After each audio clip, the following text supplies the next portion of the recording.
This is Python's Paradise. This is your host, Greg Gilbert, aka the Python Hyena, straight out of Fredericton, New Brunswick, Canada.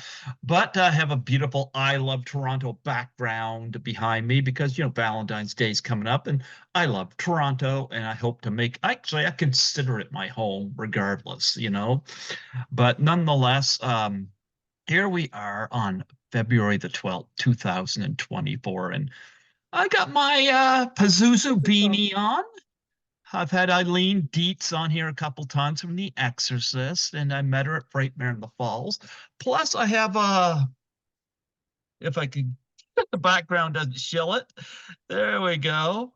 The Exorcist T-shirt on. I got one of Regan Spider walking down the stairs also, so a couple of shirts, and I have a nice 4K of The Exorcist here. Ah, And signed by Eileen Dietz to Greg, sleep well. Eileen Dietz, this beautiful The Exorcist. It's done in like a booklet. It's got the disc in it, it's got pictures and stuff. mm, Well, folks, I have another guest from The Exorcist on here.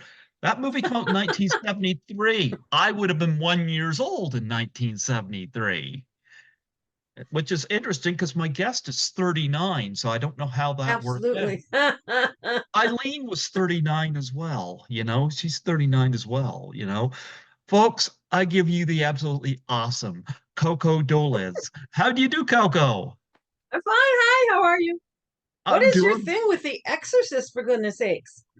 You just what's love The Exorcist? Is that it, the movie? I mean, actually I've got tons of stuff on a lot of movies here. oh, okay. But I just when there's That's not different usually what people lead with when they get introduced. It's like, really? Wow. Okay. well, if I've got The Exorcist to the Heretic or Exorcist Believer or something like that, I've gone out the deep end. Scared me so bad I never even saw it until in a hotel room like years later. Never Yep. really watched it. Yeah.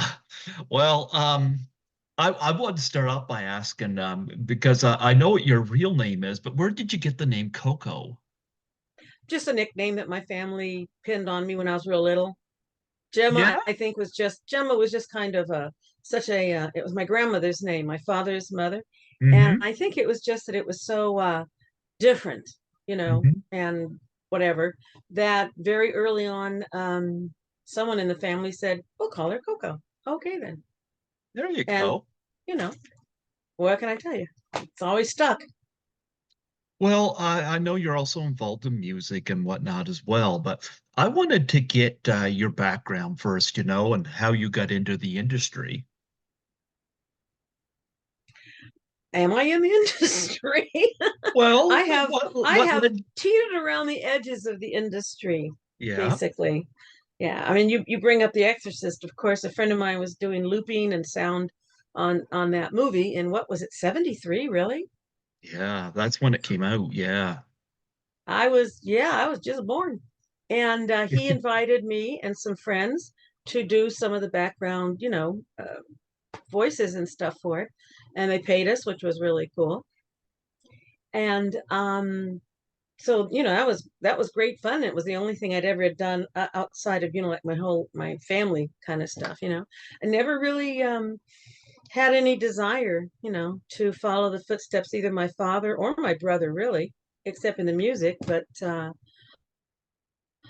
I guess it was just our family was just always involved in that kind of stuff, and I just wasn't my bag, really. So I've kind of cheated around the edges of it, as it were.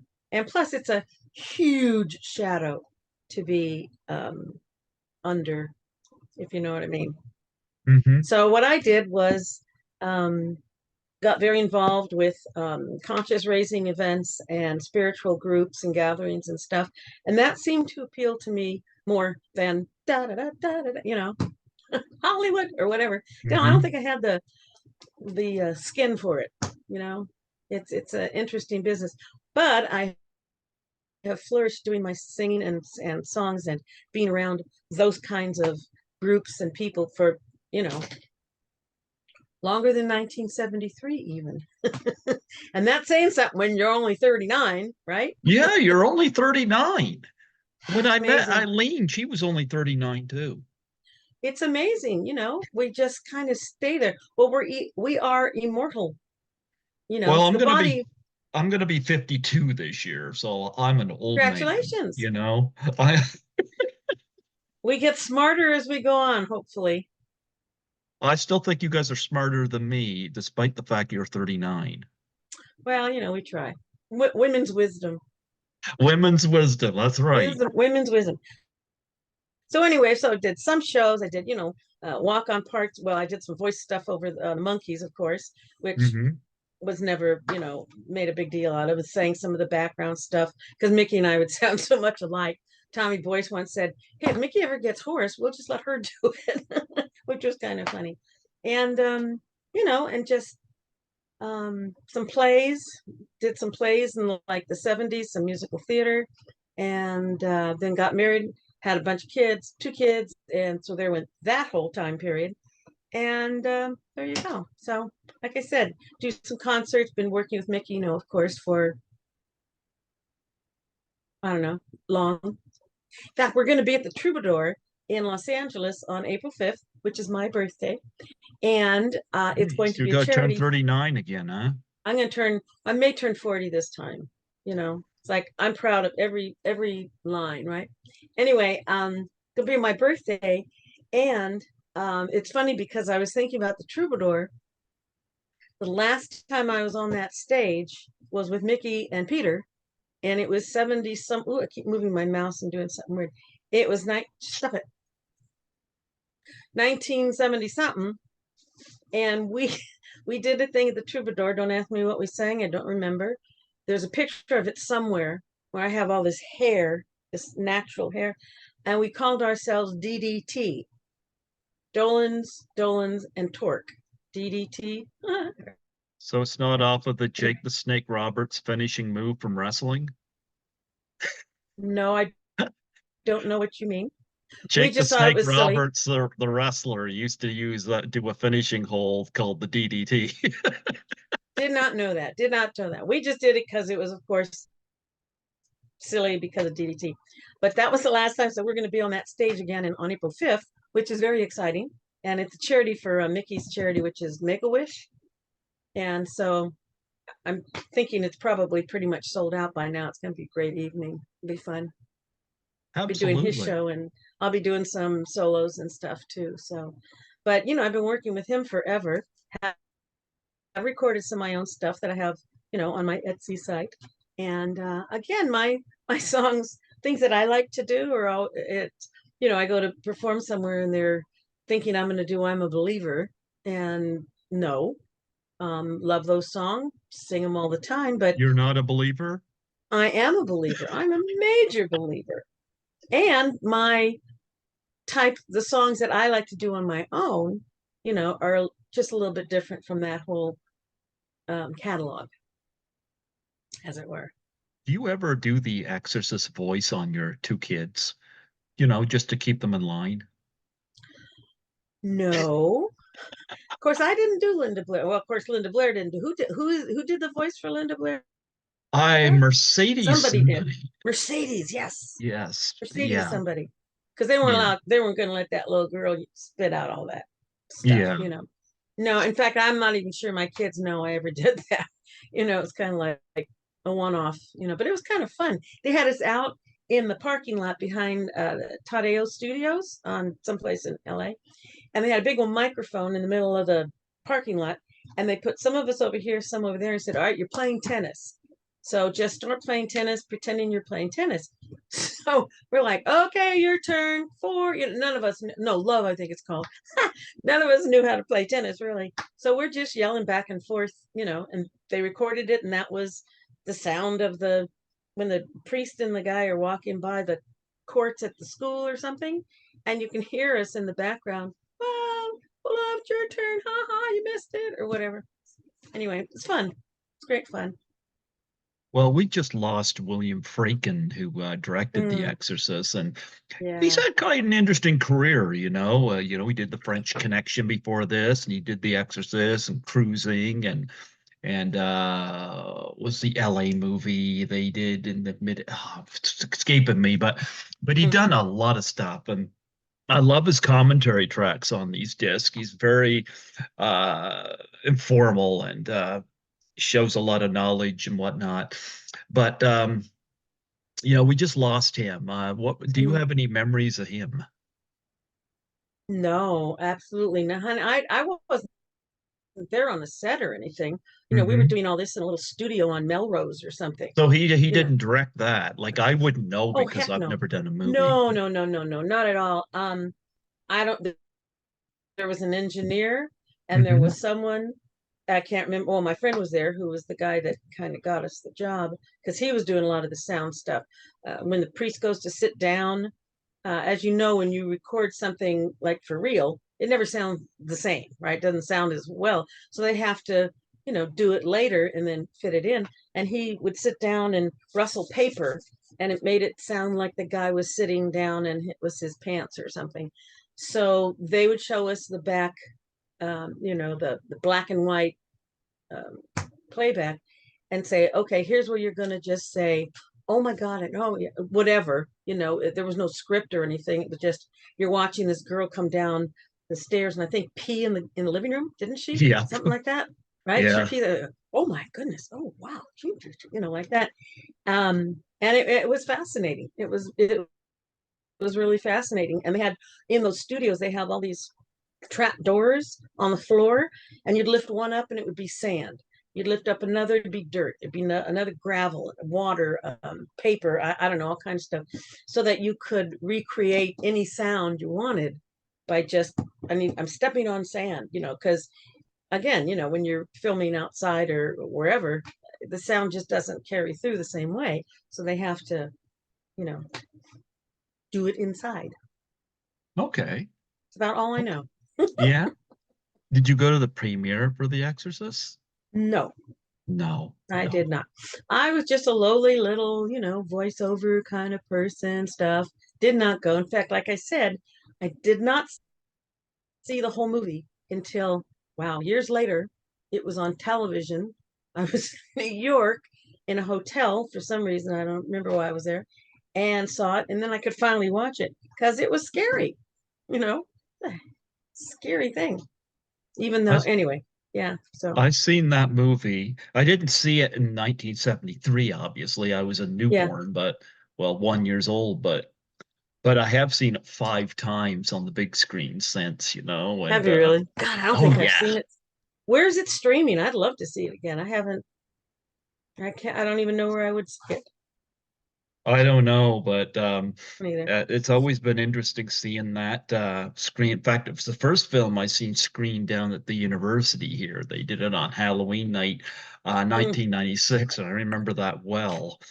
And then I mm. saw the re-release with the added footage and whatnot, and Oh yeah. oh yeah. So I've seen it a bunch of times theatrically, and but yeah, I had a great cast in that. Like Max von Sydow never seems to age, like Well, he's 39 also. he's 39 also. I would Absolutely. assume. Jason Miller, Linda Blair, Ellen Burstyn, you had a great Oh, cast. Bernstein. God. Wow. Yeah. Yeah. So but yeah, and I've had Eileen on here, and Eileen has sent me a little Pazuzu statue too. I got packed right here somewhere, But she sent me some of that stuff in the mail whenever I was doing my back and forth with her. So yeah. So I take it you don't get to do the conventions or anything like that, Exorcist conventions. like Like I uh said, like the no. horror film conventions and stuff like that. Yeah, like I said, I mean, it was a couple of sound bites that took like 30 minutes or so. I mean, I'm really don't really feel like I'm part of that whole of the You of the know what? movie. It's funny because another podcaster said differently, Um, because I have other podcasters that we throw ideas back and forth. They'll, Greg, have you interviewed this person?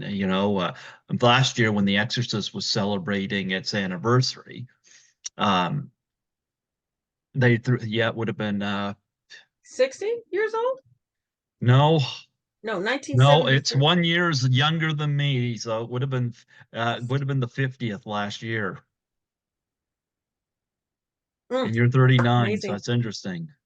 But But nonetheless, Tommy Kovac from Splat from the Past asked me if I had interviewed you because he knew I'd interviewed um, uh, Eileen a couple times. And I said, Hmm. no, no, no, but put me in touch. I said, I'd love to. But we've got double indemnity on here too because of Charles Rosny and the Monkey. I'm going to grab his book. It's right over here. Just a minute.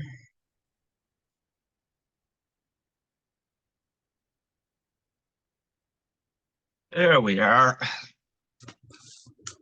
The book of top 10 horror list, Charles Rosny. Did you take part in this book? Not that I know of. Yeah, he asked people their top 10 horror films and whatnot. And Oh, he's doing another one, and it's funny yeah.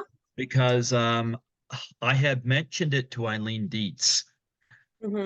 because I was giving Charles some ideas for his second book. And I got this private message from Charles, and he says to me, he says, I was just at one of the horror film cons, and he said, "It's funny, your name came up." And apparently he had approached Eileen Dietz to be part of the book. And Eileen Ah, said, "Hey, this was brought up to me before." He said, "I think we have and he says, "Yeah, I think we have a mutual friend in Canada." And Eileen knew exactly it was me. small world, right? Yep. So she's gonna be part of the second book. So yeah, I got that from Charles Rosny, signed in the. Gee, it's all disappearing in my background. Uh-oh, there you go. Ah, Well, it says to Greg, a great interviewer and great guy. May all your horrors be fiction. Cheers and huh. chills, Charles Rosny. So, Wow. yeah, he's Well, a horror horror. films you aren't usually my genre. I'm not. I remember watching like The Mummy and all those things like, back in those days. And those I could kind of handle, but when it starts getting too bloody and too um I'm a real good audience, let's put it that way. So I do not um I do not like I don't like the chemical rush. When you're scared, when you're angry, when you're scared and everything, it's Uh-huh. detrimental chemically to your body. And so it's why I don't watch news a lot. I don't watch I pray and I do, try to put out some good vibes and stuff. But when I watch stuff that's too upsetting, it's devastating to me. It's painful. And I don't see how that helps anything in the world. I really think we're like little energy things that we put out our like a pebble in water. You know how it goes. Well, I something think that's we're not upsetting is the monkeys. We got to well, talk no, about there's happy monkeys. times. There you go. There's happiness. Can't tell you how many people over the years have told me what joy it has brought to them and going through hard times, even when they were kids, even now. I mean, it's ageless, and that is pure joy, pure fantasy, pure excitement. And no, they didn't really live in Malibu. They were monkeys. They lived in the trees. It was a TV show. Hello. Anyway, yeah, that's joyful. That was fun. That's been a wonderful. Mickey's kept the torch alive, and we're still doing it. You know. I should see if he'd be, I should reach out and see if he'd be interested to do the show here. I'd be open to have, that's way, but that's in my past, the monkeys. But do you You were have a second favorite? generation, right? Well, when were you born? Early 70s? 72. I 72. summer Oh, summer of 72. summer 72. So when you saw the Monkees as the MTV revival and the whole 80s thing and all that, right? Well, I remember that song growing up. Hey, hey, we're the Monkees. I remember that well. That played a lot in our house. Really? Oh, Yep. nice. Yep. Do you have a favorite Monkees song? To sing or the words or what? Sure. Just um not really favorite. I mean, there's certain ones that are more fun to sing, are just more involved. A lot of Mike's tunes that we did with him on tour last, before he passed. Great, wonderful, fun songs to do. A lot of energy. The music was good. Well, they're all good. I mean, I don't have anyone in particular. I don't think. I really don't. No. Do Yeah. you ever get Charles Rosny here to duet with you? Not recently, no. I'm assuming he's going to see this, so I might as well put him on the spot. Yeah, people have asked me that before, and quite honestly, I've never sat and like gone through the whole litany of thousands of songs. And um, one of my favorites, I guess, is Papa Jean's Blues, because Uh-huh. that was from day one when I was living up north when the show hit, and I come down to visit and come down to the set and stuff. And either at Mickey's or at the set or at Peter's house or whatever, we'd sit around and sing, all the songs. And Papa Jean's was one that Mike wrote that we did in like 2, 3, 4-part harmony and stuff. And it's just like I know it like I know my own name, right? And so that brings back lots of memories, and that's like ingrained, at a level. Papa Jean's and just some of those early ones, you know. Hmm. Um, I sang on D.W. Washburn. I remember I was down in LA at the time. And I just remember because Tad, Henry Diltz, Chip Douglas, all those were there, and we're singing D.W. Washburn in the background, kind of thing. I remember doing that one. I know I sang on other ones, but you'd have to ask Andrew Sandoval. I don't remember which ones they are. Um, again, we sounded so much alike that if I did do some harmonies with them or something, um, and since it was so long ago, frankly, I don't remember. People are astounded at that. Why? How can you not remember that? Well, it all becomes just a texture after a while. Absolutely. Well, let's talk about music. Let's talk about even before the Monkees. What got you into doing music?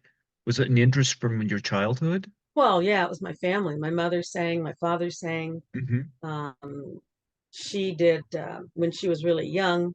She came from Texas out here to California, and as a youngster, basically, young lady, she was singing with the bands around uh, Austin, Texas, that were the big. Well, she was born in 1923, right? So it was 40s stuff, which I still love a lot.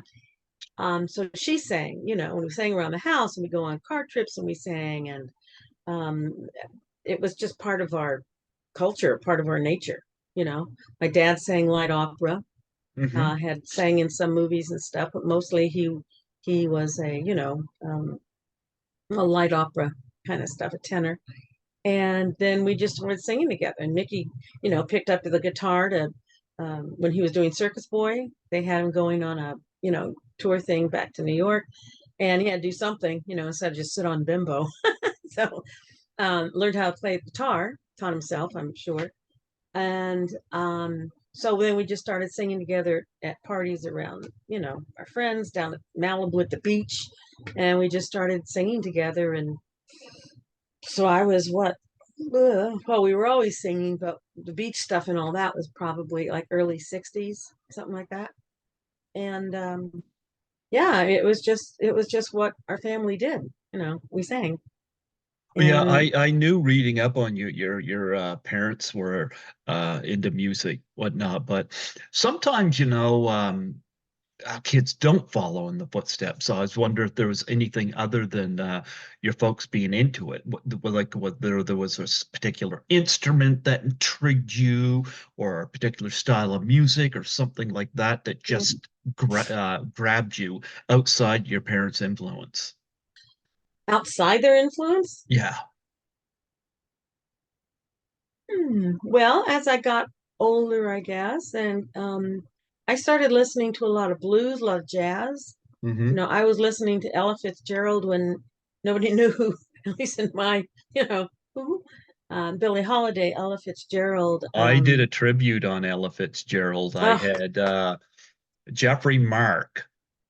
I've had on here several times doing yeah, tribute interviews, and I've had him on here. Terrific entertainer, and he wrote a yeah, book on Ella Fitzgerald. He knew mm, her, wow. and he come on here and did a tribute to Ella Fitzgerald on here and spoke very Hmm. highly of her. Yeah. Yeah, I really gravitated towards those kinds of songs and those kinds of singers. If you look through my albums, I've got a lot of female black artists from like the 40s, the 50s, and stuff. Soulful, what can I say? It's just wonderful. In fact, I just got the opportunity on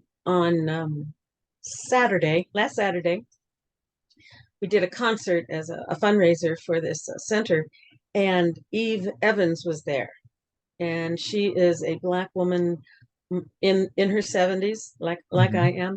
am, but she's You're in your amazing. 30s, Oh, I'm sorry, yes, 39.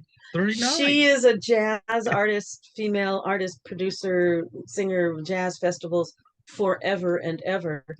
Oh my God. And I got to sing. She accompanied me with the other three-piece band that we were with. It was just a different feeling, a different thing. We did a couple of songs that I do usually in my cabaret show when I do it. And jazz. I love jazz. I love light jazz. I love blues, gospel stuff. Just something that's got some kind of kick to it. And that's who I was starting to listen to. And then later on, it's like the Beatles took over, of course. But even then, I'm listening to Cass Elliot, and Linda when she started. Bonnie Raitt's one of my very favorites. Um, so I guess it was just when I listened to, and to this day, the only station I have on my radio in my car is the classical station here in LA, and maybe the jazz blues station, but even they get a little, I don't know. Um, and the lyrics, it's like Eve and I were talking about, it's the lyric, you know. I worked with a gentleman named Cass Bullard years Hmm. ago. He's passed away now. And he and I would work on songs. He was also a black man that I knew forever. Um, and we used to sing at these spiritual centers and stuff. And Cass and I would like go to learn a song or something, and he would say, don't worry about the arrangement. What are the words saying? What are we saying here? And we would go over it and put in marks where it was like you're performing, you're telling a story, and you want to get that story and that feeling across to someone. It's not like you're just la la la. It's what's the point of the song? What's the point of the story? I was remember teaching a little girl back in Georgia. I lived back there for a while. And this little girl, she had to be 10 years old, wanted to be a singer. And I said, oh, okay. So we started with like the rudiments, of breathing and this and that. But she was so hung up on what she looked like. She wanted to be like all those, on America's Got Talent and da da, and it was all about. And I said, "What are you singing though? What are you talking about?" It just kind of went right over her head. She just wasn't there yet. I said, "You're trying to find your own. Are you serious? You want to find your own voice?" She wanted to do all those wonderful, those trills and stuff Hmm. in the wrong key, because she wasn't there yet. And I kept on saying, well, you're doing this. Oh, what was it? What's the one from The Little Mermaid? Look at these things. Da da da da. I All don't these know. I love treasures. the animated version. I didn't see the new one. No, I'm talking about the old cartoon one that they had animated Yeah, a long time that ago. was a great movie, but it's been a It's while. wonderful. And the words to this, she's realizing that look at all this stuff and there's that whatchamacallit and I have all and the girl was just like more interested in like where she's gonna look and I said, honey, well, you're just not gonna be putting that song across if you're just doing it from the outside in. Hmm. You have to be thinking, what was she thinking? Muriel, I think her name. Anyway, so that's where I come from. Hmm. That's where I come from. I don't keep track of what's going on in music today. I did see the Taylor Swift concert movie, and that was really good. But I find with a lot of the what they call that, the auto thing they're doing with the voices and this and that, and I don't I can't say I have the same appreciation for today's music compared to what it was. Like What's the difference? What do you mean what it was? You mean that it was just raw and fresh and a lot of it without a today lot of seems very overproduced. hmm, It seems very flat. Um, the lyrics have no meaning, like any meaning. Like, but then again, I come from a time like for me, my favorite era of music was 60s, 70s, and 80s. A hmm. little bit of 90s, yes, but that is kind of my era. And when I hear uh I don't know what they call that, where somebody's singing and I don't know it right off the top of my head, where they screw around electronically with a person's voice and this and Oh, that. And I'm kind I of don't know what like, it's called either. yeah, and I'm kind of like, Well, it's like a I, whole I, different thing of music. I mean, like for me, music is like a sacred thing. I mean, hmm music came from sacred. I mean, that's why we started music, right? hmm And to me, that's what it is. Vibration, sound, words, lyrics, feeling, meaning. To me, it's incredibly sacred, which is why I choose to do the songs on my own that I do that have, again, like you said, some kind of merit, some kind of feeling, some message. Why are we doing this? Eliciting something within someone to feel better, to be raised, to whatever. And then there's just, sound, like you're saying, of being clever with things, making sound and this and that, which is fine, which is fine. It's a whole different thing. But I'm like you. I mean, it's not where I go to. I'd hmm rather listen to Aretha or somebody that's going to be performing a song, Gladys Knight, for God's sakes, or whoever, that are going to be performing a song with some kind of feeling and their voice is clear and there's nothing on there. So I like to perform live. I love a small group, even of a mic, a piano. That's where I hang. That's what I like. I remember listening to Barbara Streisand CDs in my car years ago, and someone would say, you listen. I said, absolutely. The woman was a technician. I don't want to sound like her, but I'd listen and go, what the hell was she doing with her voice and her lungs and her breathing to be able to take this note and go from here all the way over to there without losing any power at all? So I would listen and some other artists as well, Linda Ronstadt, for instance, and go, how I don't want to sound like them, but I want the technician. I want to know how they're producing that pure quality of sound. I still play around with an oscilloscope sometimes, a oscilloscope, right? And put hmm the sound in and go, how do you make it do this instead of, you know, because to me, sound is just, well, the universe is sound, the universe is vibration. Let's not go well down that rabbit hole, but I know what you mean about just pure voice, just pure song. I don't know what else to say. Yeah. Well, did I remember seeing my first concert. It was in the late 80s. I saw Glass Tiger, which was a Canadian band, a Canadian rock group. And I've seen a few artists in concerts since, but do you remember your first concert you ever attended? Probably. Hmm. Wow. Well, I don't know if you call them concerts. The first things I really remember going to were I was in San Jose at the time, Los Gatos, and we'd go up to San Francisco, circa 67, like that, up at the Winterland and the Fillmore. those places. So it was Quicksilver and it was Country Joe and the Fish and got to go to the Monterey Pop Festival. I guess that was probably the very first big concert thing, which that was everybody in the freaking world, you know.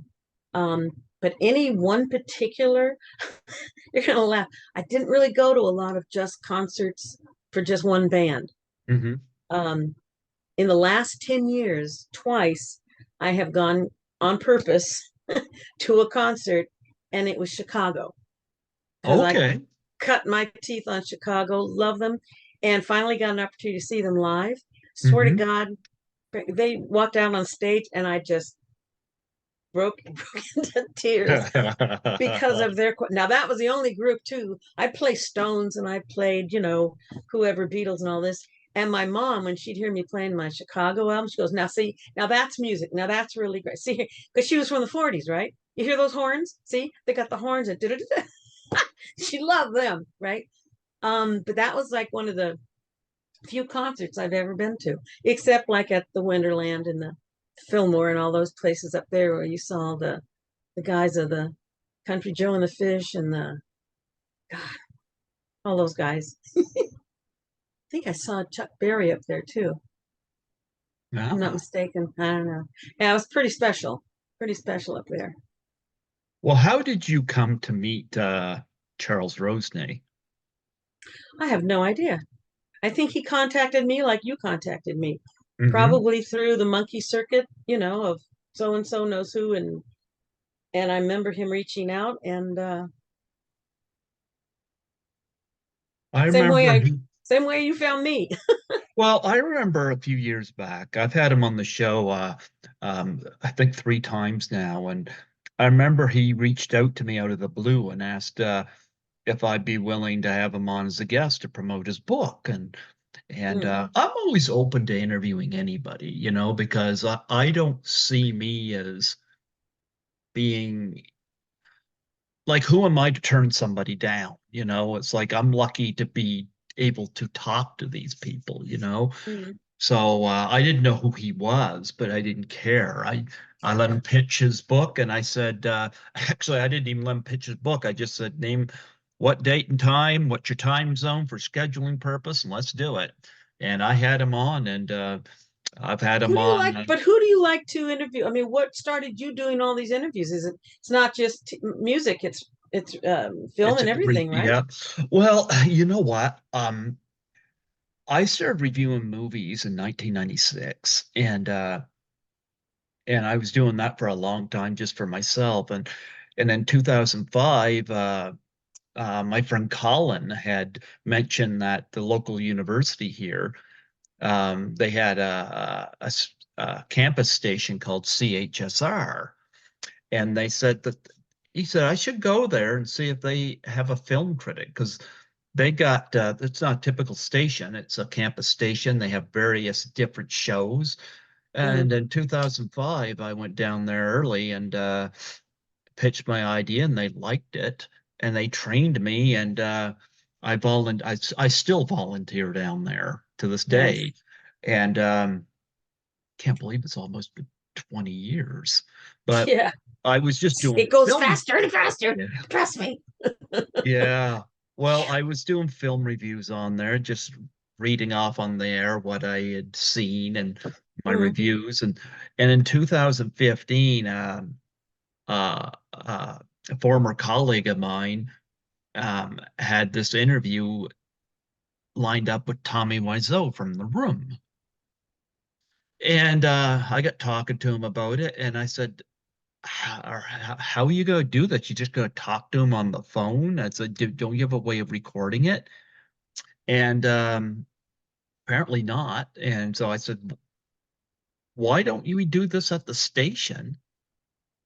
And Mm. that way we have a record of it. So that Tommy Wiseau became my first podcast interview, and that was 2015.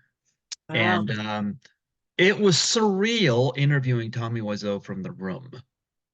And after that, had it been just that, I would have been fine, one and done, fine. I talked to Tommy Wiseau.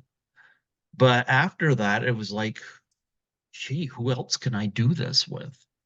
Mm, And I had an uncle that had a video store when I was young, and I just thought about various movies and mostly a lot of actresses I had crushes on. of And course. I started reaching out to some people, and I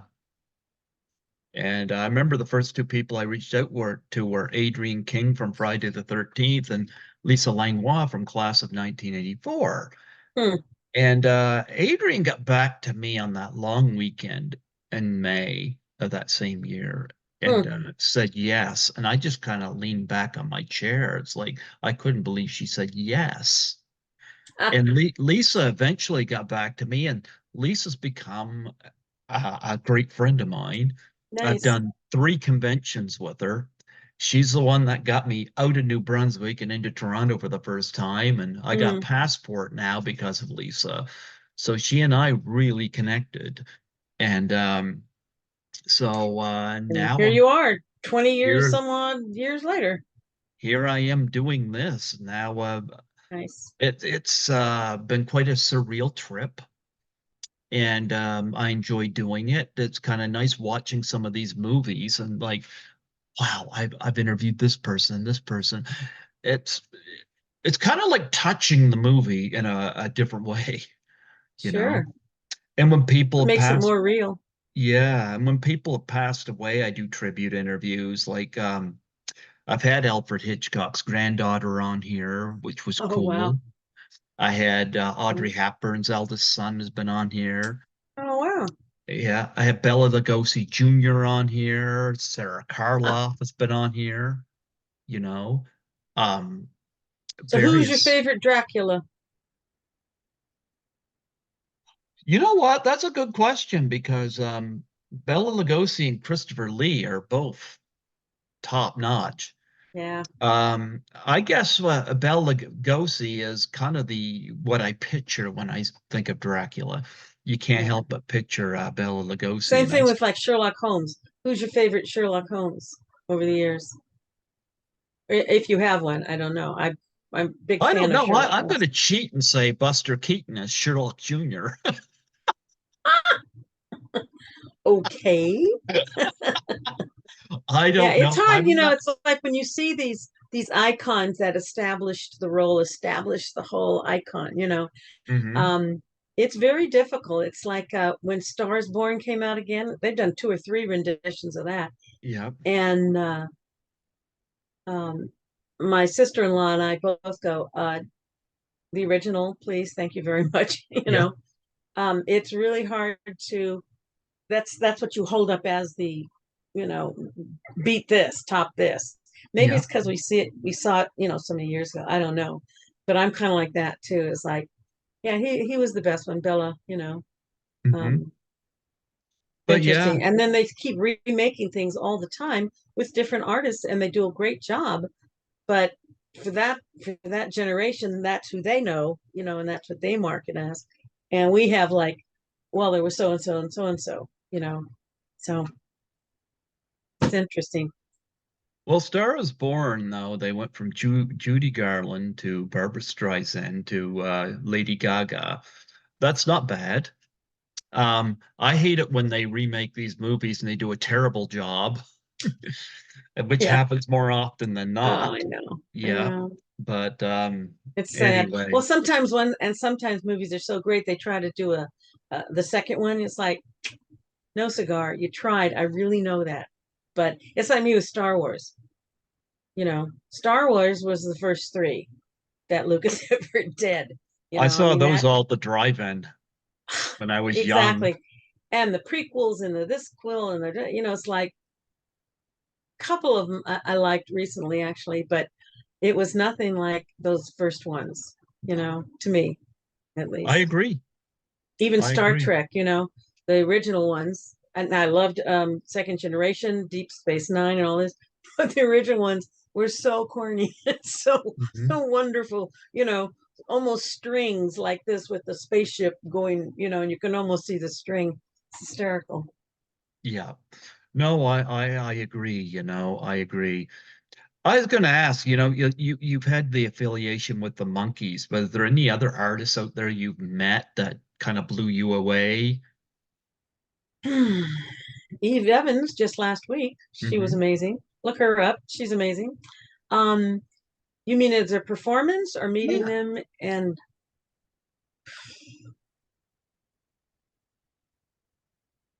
yeah, God, coming well, I got to meet Billy Bob Thornton at one of the Monkey concerts. Oh, Bad He was Santa. huge Monkey fan. Who knew? And it was the year before Davy passed, and they were in Atlanta, and he was just in the crowd listening. And he's been to a couple of our shows actually. And I've just always, I think the man's incredibly talented. So I was kind of blown, I get starstruck too. Oh my God. It's like I Billy like Bob Billy Thornton. Bob Oh my Thornton. God. I watch, Oh, I he's watch, amazing. yeah, I watch Bad Santa every Christmas. That's what I always affiliate him with Bad Santa. But I understand he's also a talented musician. Absolutely. A Absolutely. drummer, is he not? Is he a drummer? I don't know. I I'm met a trying to lot think. of interesting, you know, musicians in the day, when I was living down in LA before I moved and then came back and all this, at Mickey's house, at Peter's house. I mean, obviously there were, he was dear friends with Harry Nielsen, who was just a genius. Harry was lovely. I remember walking into Peter's house once, it's had to be like late 60s, and Buddy Miles is there playing on the drums, Hmm. and somebody else, I can't even know if it was Steven or I don't know, but just people of that, mass, and Mama Cass would float by and be singing. And I mean, it was like Woodstock all over again, kind of thing. So I met them then, but in later years, um, not really. I haven't been, in that whole scene that much, except when I go out on tour with Mick, and then somebody will stop by or be in the bar, or they visit or whatever. And it's just they're just people. I guess maybe that's why I don't get that. Hmm. If I do see an artist that I like, I will certainly say, "Love your work. Thank you for your work." But nobody stands out. Sorry, I Hmm. can't really think of anybody in particular. You got any charities that you wish to plug and promote on here? Yeah, I raise money for the Get Together Foundation here in Los Angeles. They uh, the things they do: feed the homeless, have music classes now for kids after school. Kids that wouldn't be having music lessons, that's for sure. They do it through the Boys and Girls Club here in Canoga Park. And musicians, I haven't been able to get a part of it because it's during the day and I do have like another job and gig and stuff that I do, but they provide the guitars and kids can take home the guitars and they go through 6 weeks of classes by, Bill Cinquet, who's a very famous bass player, and all these people, and we do concerts with them. It's called the Tribe. They call themselves the Tribe. And again, raising money for feeding people and housing people, and they're amazing. I also, for years now, have been um, donating money and charity, raising money when I can for a thing called Music and Memory. Have you ever heard Hmm. of them? No, but please, I'll let you know. yeah. God, it's been quite a few years now. I ran across it somewhere, and someone got the idea that bringing music to places where there are people with dementia, Alzheimer's, this and that, play them their music that they like, all of Hmm. a sudden their cognitive abilities are just heightened. Well, I remember when I was 14 and da da da da da, the music brings them back. It opens up their brains and they're there again. If anybody wants to look it up, it's called musicandmemory.org. I think Carole King even started talking about it a few years back. I'd heard about it. I can't even remember how long ago. So what their organization does is buy walk. What do you call them? I don't know what they use now, but it used to be just a little thing with the music. What the hell was it called? A Not a Walkman. Anyway, thing that you can put your earphones on and listen to your music that you Hmm. like. And so you see these people, they've got stuff, videos and stuff online of these people just, they're there again, you know. So I think that's really nice. And I do try to support that when I can. And especially the tribe and the Get Together Foundation, because what they do, and they're local and I know them, you know, and um, fabulous people, fabulous. So Okay. those, I guess those are the two. You got a web page that you want to plug on here? Yeah, I have cocodolens.com. Hmm. Not doing much with it right now, but starting to do a few projects, so I'll be doing more with it. I have an Etsy site called Dolenz Delights, and people can get songs that I've recorded digitally. I don't do CDs anymore. Hmm. To me, they're waste of plastic. You know, I'm sorry, but we don't need more plastic in the world and paper. So it's like, if you want the song, download it and listen to it, right? Hmm. So that's Dolan's Delights. And I do some artwork. I haven't been lately. My studio's been in kind of a disarray, but you know, and still singing Last Train to Clarksville. Absolutely. Do you Absolutely. realize that was a war protest song? What's that? Did you realize, have you ever realized that Last Train to Clarksville was a war protest song? No, I did not know that. Think about it. 19 what? 66 was it? That was back in those days where Woodstock was happening and the protests of the Vietnam Vietnam, War. Yep. Vietnam War. Yep. Take the last train to Clarksville. I'll meet you in the morning, and I don't know when I'll be coming home. We'll be there for coffee, conversation, and I don't know when that I'll come. He was going off to war. You know what's You know, interesting? I remember the first time, like I watched and remember in high school, we they had I was in my world issues class and they were doing something on Vietnam.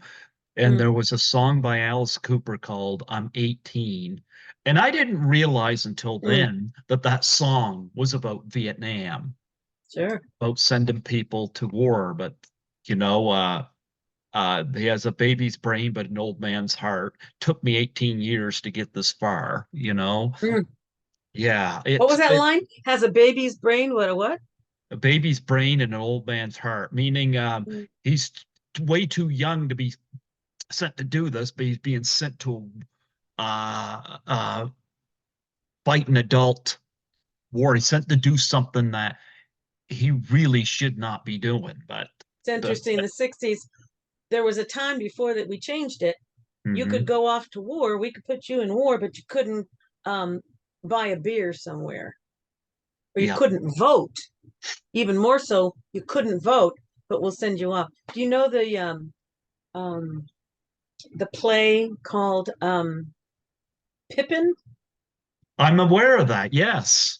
Mickey did it back on the East Coast. I did a version of it here on the West Coast, and it's about this young guy Pippin who just doesn't know what to do with himself. Basically, it's like, I don't know, where am I going? Where do I belong? Kind of thing.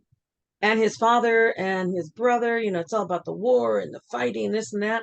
And he goes, no, you're not for that. You know, people that go to war, and this isn't a put down. It's just that they're young and brave and immortal. And this is the mindset. This is why young guys get put off to war. Because once you get older, you realize how fucking stupid it is and how it's not going to solve anything, you know, just creates more problems. Yep. So you have to take the young buck, you know, who thinks he's immortal and yeah, I'll get him and this and that. And Pippin was too smart. That's kind of what the show and stuff is, that he wasn't war material. He wasn't army material, and not everybody else. And thank God we do have the guys that do want to do that, and that's their heart, that's their soul. God bless them. Not everyone's cut out to be a soldier and to do that. And you have to have a different mindset. You have to not think about it too much. So that's why a lot of my friends and kids that came back from Vietnam were just screwed up for the rest of their lives because it was such a not a war in the true sense. And I don't know if people want to, you know, get on me about that, but it wasn't. It was a farce. And if anybody wants to do their history, you know, And so these young kids were there thrown into this muck and mire, which they were never really supposed to win or do. Anyway, rabbit hole. Sorry about that. Yep. No, I agree. I Rabbit agree. hole. Hmm. Anyway, You, so the music from that time, of course, was when we were singing about love and peace and understanding. And, of course, there were those that said, love and peace and understanding. What are you talking about? We have to. Janice Ian wrote a wonderful song called You Had to Be There. It's like a song that about in 1963, 64, everything that was going on. And we were saying, love, peace, harmony. mhm. And it's that old thing. It's like, oh, if you remember the 60s, you obviously weren't there.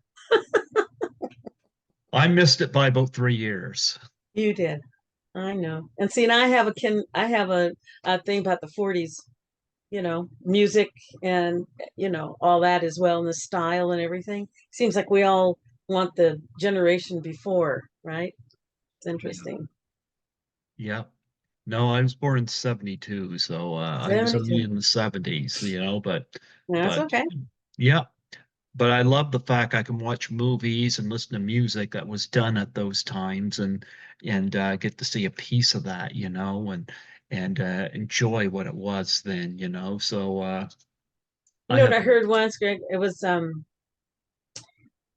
in China in the day when there were the China warlords or whatever they were, um, when they big huge country, right? Thousands of people and stuff. And when the emperor wanted to know what was going on in that county over there or that area over there, um, they would send for the minstrels and have them come to court and sing their songs because that's what minstrels did. That's what songwriters they would sing about and write songs about what was going on around them and what was happening, right? And that was the way that they would know what the flavor of the people, what was going on is send for the musicians. And it's like that to this day.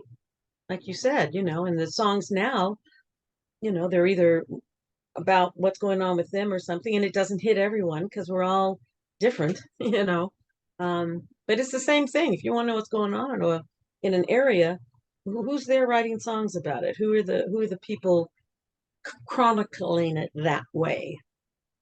You know, and yeah. So I guess we don't do that anymore, though. Yeah. Do you got anything else that you want to plug and promote on here? No, I plug and promote people to be their best possible self, Well, you and are your best possible self. Coco, it was such a delight having you come on here and talk to thank me you so about this, much. That's been Yeah. fun. A Yeah. little different. I thought we would just be talking about monkeys all the time, and we didn't. So We well done. well, I Fun. had a lot of stuff to go into the Exorcist, the Monkees, but I wanted to get into your passion for music in general, and because you don't get to the Monkees without starting somewhere, And I know, your parents were musicians, but it's like something had to trigger you. Your parents can be an influence, but there's always something else because not everybody Yeah. follows their parents. Oh, that's true. Yeah, Yep. my mom really didn't do that much with it, but Yeah. I think it's just because of the impact and the feeling Hmm. that music brings. And when I'm singing a song, um, I'm not really that good at like talking and all that. And like this has been very, very easy going, Hmm. talking to you and stuff. I'm not usually that good at it. But when I find a song and a message and something that I want to um, share, Hmm. then it just is life transforming. I'm going to be recording a couple of things here pretty soon. And again, it's because of the lyric. I hear something, I went, oh my God, I have to do that. I have to share that. And hopefully people will like the message as well. See, Absolutely. Well, I'm pretty sure we will. Well, Coco, it was wonderful having you come on here today. I thank you so thank you. much. Before You're I let welcome. you go, would you mind doing a plug for my show? Sure. What do you want me to do? Just state your name and say you're listening to Greg Gilbert on Python's Paradise. Okay, I have to write it down because otherwise I'll blow it. I've had You're a lot listening. of people blow it. I know. You think it would be easy. You're listening to. Greg Gilbert. Oh, please. Hmm. You're like me, you gotta have the readers. That's funny because I'm actually very nearsighted. Without any glasses on or anything, I could take a splinter out of my hand, you know. But don't ask me to drive without glasses. Okay. You're You know listening what? to Greg Gilbert on Python's Paradise. you're listening to Greg Gilbert on Python's Paradise. Paradise. It's funny. I just had an eye operation done, you know. Ooh, really? Yep. I had a retina tear. Oh, wow. That's Yeah, scary. like my right eye, I know there's light there and I could see the hand motion in front of my eye. I had to have a gas bubble put in that eye, Oh, you know. wow. I got 20/20 in this eye. It'll be Well, that's about good. 6 to 8 weeks and this thing will dissolve and Wow. I should have some sight back in that Wow. eye, but Hopefully. yeah. Wow. Wow, Mhm. that's what they can do nowadays, right? It's crazy. It's pretty amazing. And I got confidence I'm going to regain some Oh sight in yeah. this eye. Just Yeah. keep loving it. Keep loving it. You know. So I'm Back going to with the say word. hi. This is Coco Dolenz. You're listening to Greg Gilbert on Python's Paradise. Is that Yep. what I'm saying? Yep. Go for it.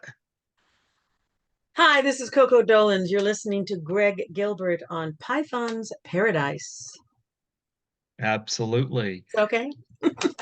Now, folks, if you wait real patiently, we'll get her to lend her voice to the Exorcist again in song. She'll do the musical version. Wow. Did they ever do a musical version of The Exorcist? No. Would that be interesting? God, I'll say. That'd be scary. Well, Greg, thank you so much. It's been delightful. I'm going to go and go pick up my groceries. You Well, have a great rest of your day. you too. God bless you. Thank you so You too. much. Thank you. All right. Bye. Keep the music going. Absolutely. Bye.